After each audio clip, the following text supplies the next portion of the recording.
Hi everyone.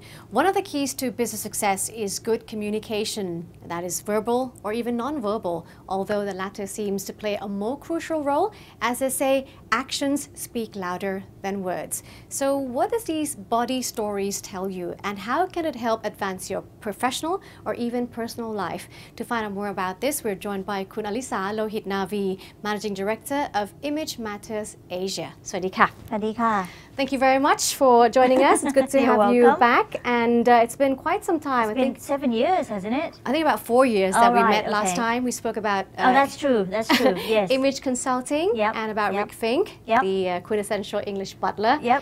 From there, you have expanded into MPA, movement pattern analysis. So what is it about, and why has it become so important today? Okay, well, basically, as you know, I started off as an image consultant, and my plan was to do that for 3 years because I wanted to get into nonverbal communication because I think it's very important.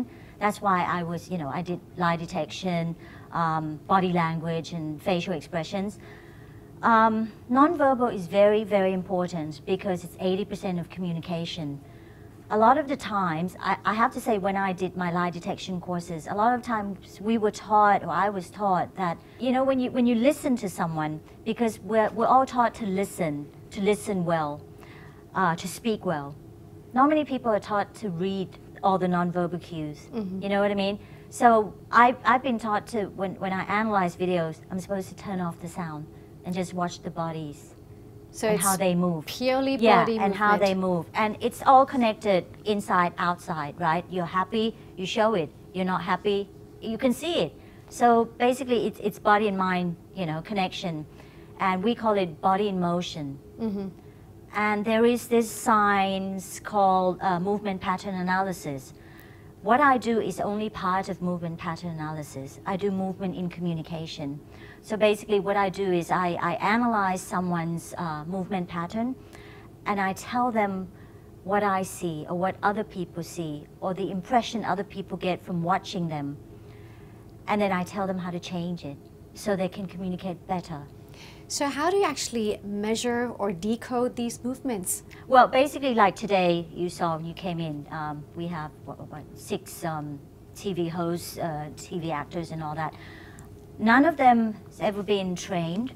None of them has ever gone to acting school. So they have no clue what they're doing. They just know they liked. They have, like 1 million fans and all that.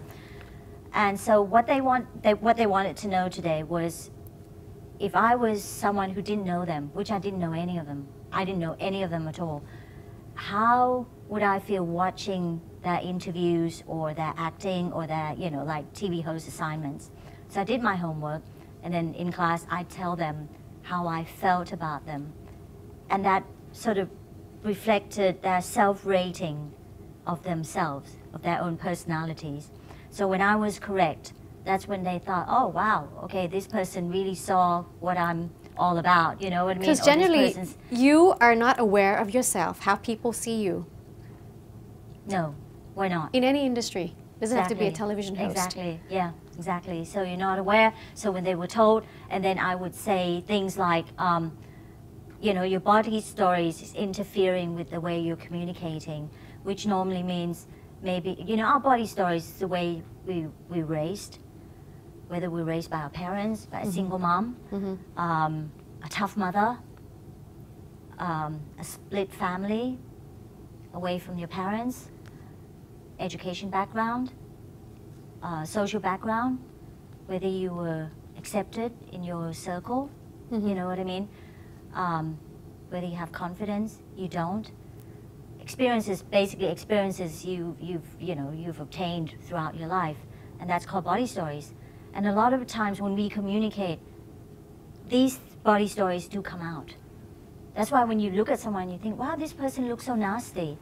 They probably feel pretty awful inside because they probably are not very nice or very caught up in, a lot of negative feelings, you know what I mean? So you can see that, and that's what you call body story. Like sometimes, let's say for example, we had a gentleman today who's a TV host who's very distant from other people, even when he was interviewing. And that's all because he has issues with trust. I see. So you have to deal with that, or he has to deal with that, in order to move on and be able to do interviews where he would be able to ask difficult questions or intimate questions, deep questions, and be trusted. So in order for him to be trusted, he has to give trust first. But nobody's ever told him that. But when I told him and I said, so tell me what hurts you the most, then he would, he started telling us his story, and I say, you do have issues with trust.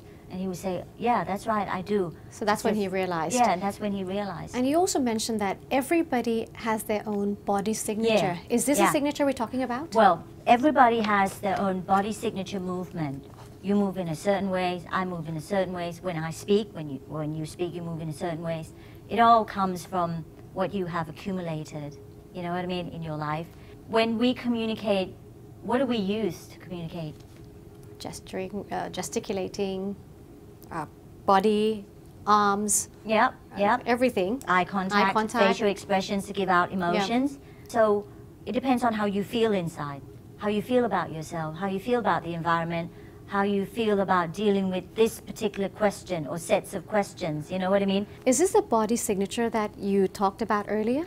Well, actually yes, because body stories and body signature movement are almost the same.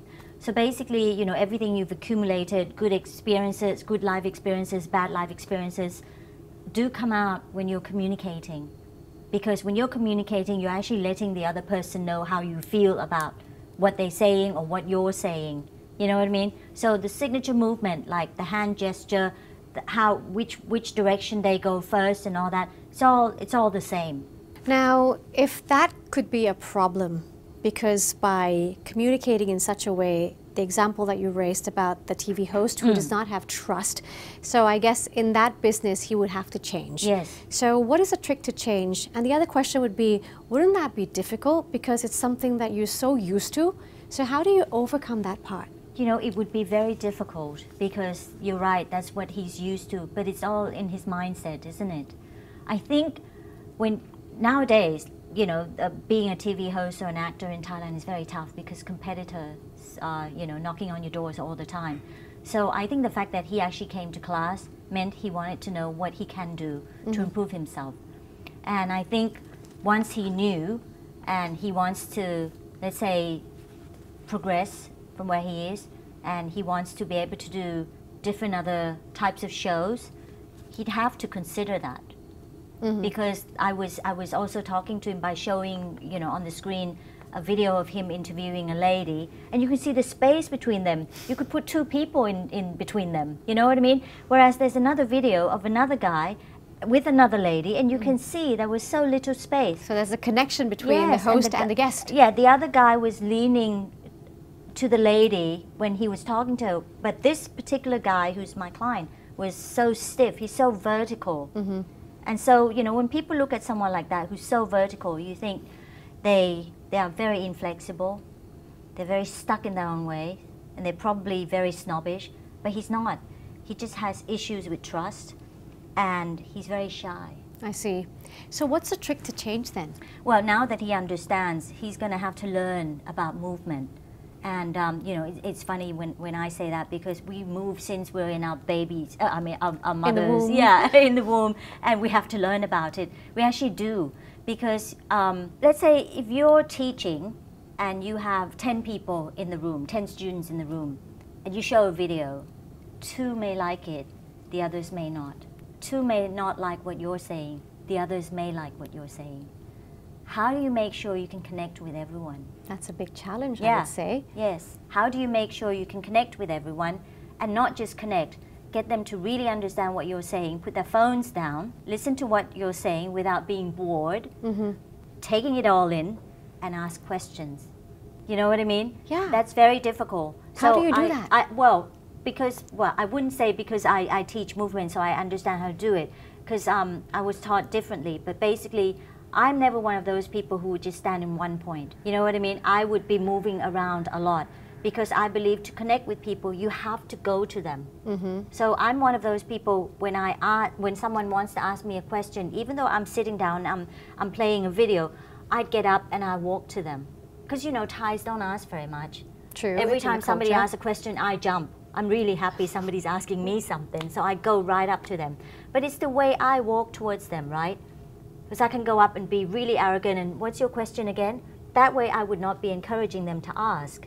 But if I went up to them in such a way that I show that I'm listening, yes, what is it? You make them feel comfortable Yes, to go on. Yes, and a lot of people don't understand how to do that. They don't think it comes in that movement. They think it comes from them saying, what's the question? Let's say, for example, I say, oh, there's a book over there, or there's a book over there, or there is a book over there. Do you know what I mean? Totally different. Or I say, can you get me that bottle of water, please? Or can you please pass me that bottle of water? So it's just the it's hand. It's the circle movement, it's the hand gesture, it's your body movement. It's everything in combination. I see.